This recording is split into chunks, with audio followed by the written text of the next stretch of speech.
Good morning, guys. Welcome to day 34 of the 100 Day Project. This is day 33 and 32, and the videos are up for these if you want to watch them before you watch the last video. It's raining and overcast right now. It's a great day to be in the art room, especially if you can't walk, so hope you're in your art room having fun right now. What I want to do today, I'm going to finish these up.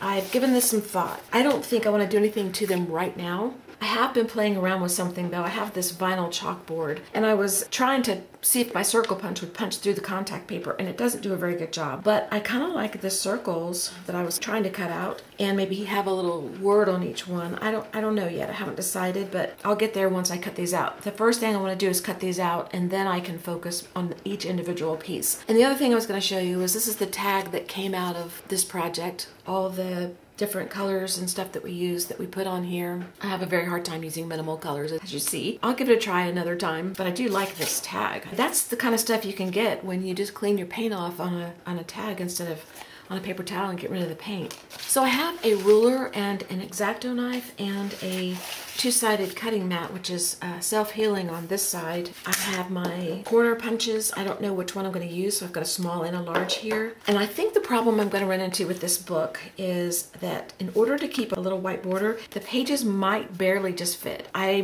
should have taped off a little smaller so that I have the ability to make a border. But if I don't, that's okay. I can just do another one. I may have another accordion book somewhere. Or I could tape off my individual pieces. Just take some tape and tape it off here and here, you know, all the way around, and then just paint white until the color's gone. But I don't want to go to that much effort. I just feel like if you have to work too hard at it, it's not enjoyable to me. So I'm just going to take my papers and I'm going to show you what I'm going to do, and then I'm going to go do it off camera. I'm going to take the side of the ruler that's got the metal and I'm going to lay my paper down, and I'm just going to give myself a little border, just a little one. I love a big one, but I don't have enough room. And I'm just going to cut down the side slowly.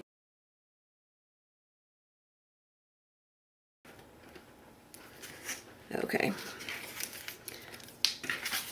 So I'm going to go around all my papers and leave just a little border like that. You can probably hear me really well because the microphone's right there.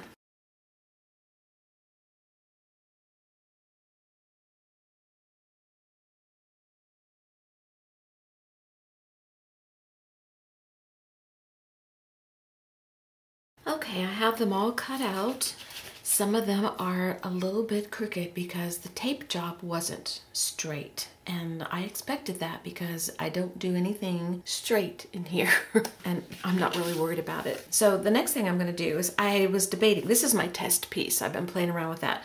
I tested out the small and the large corner punch. I debated on not punching the corners because the narrow edge, the white had to be so narrow, you take away your border on the edge. I debated on that and I thought, do I really care? No, I really don't care. So I went ahead and punched a test piece just to see what I would think, and I don't really mind that at all.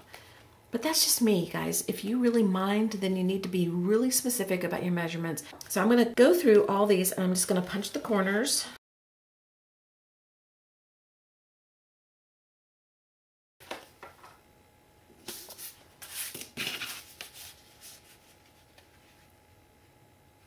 I have all of my little pages corner punched. So now I'm going to put some tape on the back of each one so that they're ready to go. I'm going to use scrappy tape. This is 1/2 inch. You can use any size you want. You can use glue, any kind of adhesive like Mod Podge or anything like that, whatever you want to do. I'm just going to put a few pieces on the back of each one. I also use glue just to give them an extra little boost of adhesive, but I also like to do the glue because if I put glue all over this, then this gives me a chance to position it. If I make a mistake and go too far over one way or too far up or too far down, the sticky tape won't grab and hold because the glue's on top. It'll let me slide it a little bit. I'm gonna do this to all of these and then I'll come back. So I have my pages all taped on the back and I stuck them in the book. I didn't tape them down yet. I wanted to get an idea of what it would look like as I went through it, and I think I like the way this is looking. So I'm going to tape down my pages and then I'll make a decision about what to do next. So what I'm going to do is I'm going to make sure the positioning of my page is the way I want it. I'm going to remove the paper on the tape and I've got a glue book down. A glue book is just an old book that you can get glue all over, then throw it away when you're done. I just don't want to get glue all over my table. And I'm going to cover the whole back with my glue stick, even on top of the tape, because like I said earlier, this way it helps me position the paper better before it sticks completely, because the tape will stick and grab on and just stop moving. And I want a little time in case I make a mistake. And the glue lets me slide the paper around and keep me from getting stuck. Then I'm gonna put my paper down wherever I want it. I'm gonna do that to all my pages, and when I'm done, I will be back and wipe any glue off that you have, if you got any glue down, so it doesn't stick to your next pages. Okay, I have my book put together with all my pages in it, and this is what it looks like. And you flip over and go this way. And before I decide if I'm going to do anything more in the book, I have 2 pieces left. I calculated right this time.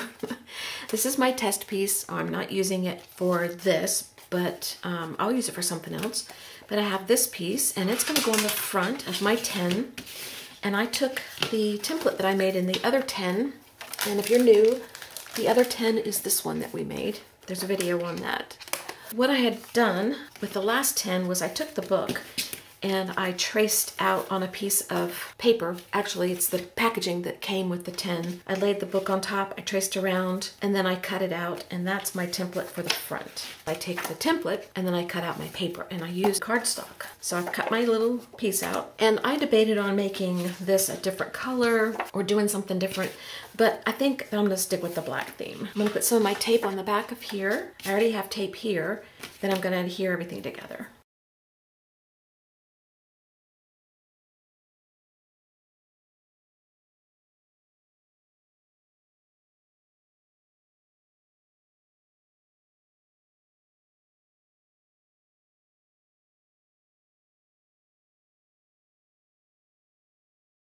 Now, I have a decision to make. Let me show you what I've been doing. I took the cardstock, the same cardstock I just showed you, and I punched out a bunch of circles with this little punch here. I don't know what size it is, 1.5, 2, something like that. It's by Marvy. I was testing out, actually I tried using the vinyl chalkboard that I've got. It's got peel off on the back, but the punch doesn't want to go through that, and I don't want to cut circles, so that's not going to work. And I used the Versa chalkboard marker on top of this. It is erasable, but once it's dry it doesn't smear, so I would never erase it, but that's not going to work. However, you can still use this marker on regular paper. They recommend it on non-porous surfaces, but I think that's just so that you can erase it. If you put it on a cardstock or paper like this, you're not going to be able to erase it. And the sample is this one here. This one has the Versa chalk on it, and it looks fine. And it looks just as good as these, which are Posca pens. This is the larger one, and this is the smaller one. So I don't see why I can't use any of these pens. Doesn't really matter. I was thinking of taking my book and putting black dots in my book. I'll take it out of the tin.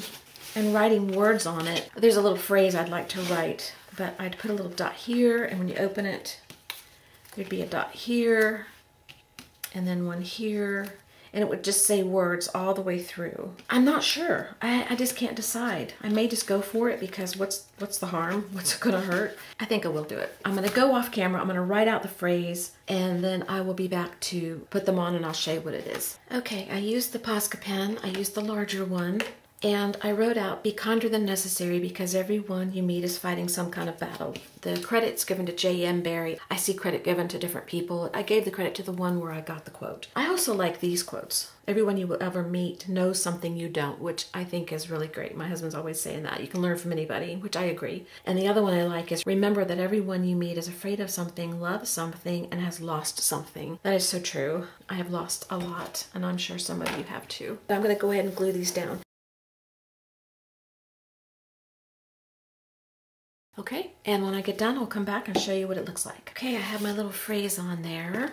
"Be kinder than necessary, because everyone you meet is fighting some kind of battle." J.M. Barrie. I chose the quote because it means a lot to me, and there's so many things in my life where if kindness had been applied, a lot of things could have been avoided. But I have a good conscience about the fact that I was kind. I'm going to put the lid on, and then I have an L that I made. And I'm gonna stick it on the front just because I feel like it.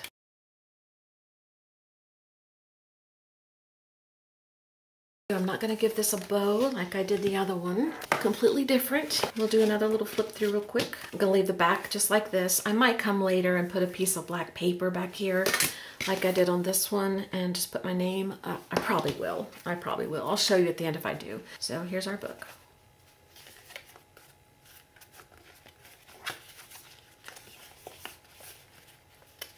I enjoyed this. It was fun. I'm not sure which one I enjoy more. Probably this one. This is more my speed, but I'm going to be playing around with this type of thing some more and honing in and getting a little better at how you do it. Let me fix the back of this and then I'll show it to you before I say goodbye. All right, here's what I did. I took my extra piece, that was my test piece, and I threw it on the back because it is a test piece, so it doesn't matter if it gets scuffed around. And I just wrote my name in 2022 on the back. And I'm done and I'm happy. All right, guys, I will see you tomorrow for day 35, and I'm not sure what I'm gonna be doing as usual, but I have been wondering something. I'll show you. I've been wondering, what could we possibly do now that this is nice and dirty with this? Maybe we could make something from this, but we probably won't start it on the weekend. Weekends I tend to have to do shorter projects. Okay, I'll see you tomorrow. Hope you have a great whatever it is. Bye-bye.